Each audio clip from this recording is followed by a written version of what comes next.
Hello, I'm Gregor McIntyre of Faithfully Parish Church. On Sunday, our congregation looked at John's Gospel, chapter 11, the last portion that speaks of the plot against Jesus. Everything is becoming more dramatic, more tense, and Caiaphas uses the prophecy he has made to bring matters towards the conclusion of a mistrial and trumped up charges against Jesus. The Spirit has touched Caiaphas and given him words to say. It is better that one man die than that we lose the whole nation and the temple.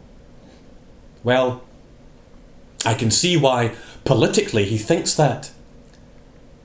But he's simply wrong. He has his eye on troublemakers and the Roman overseers. He wants to maintain some kind of uneasy peace and get rid of Jesus as a troublemaker.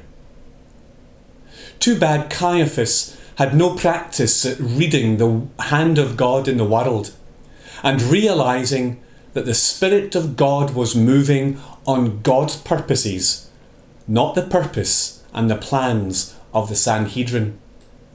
Caiaphas might have worked out that Jesus must die, but not for the reasons he first imagined. Caiaphas doesn't know that Jesus is the Lamb of God, pointed out by John the Baptist at the River Jordan, pointed out by prophecy in the Old Testament. Instead, he just wants rid of trouble. But Jesus knows what's going on. He knows he must avoid both sides of this crowd of decision makers. A Sanhedrin that is prepared to sanction murder, and a crowd that want to use Jesus for their own ends, a revolution or a new king. He stays out the way until the time is right. Obedient in all things, he waits for God's purposes to tell him it's time to walk to Jerusalem.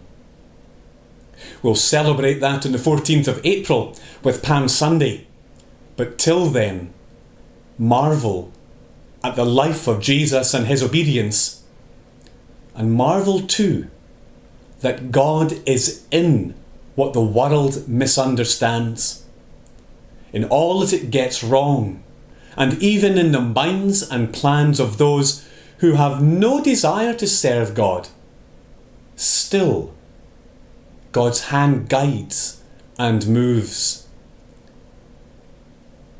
We need never think that God is so distant, so uninvolved, so unlike the circumstances of our life, that he is not willing to participate in them, to bring about good for us through the gospel we believe in.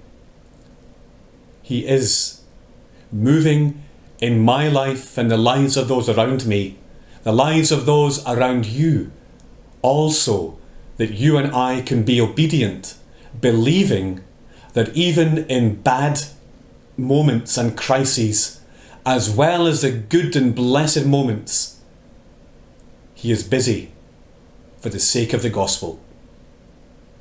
Many blessings.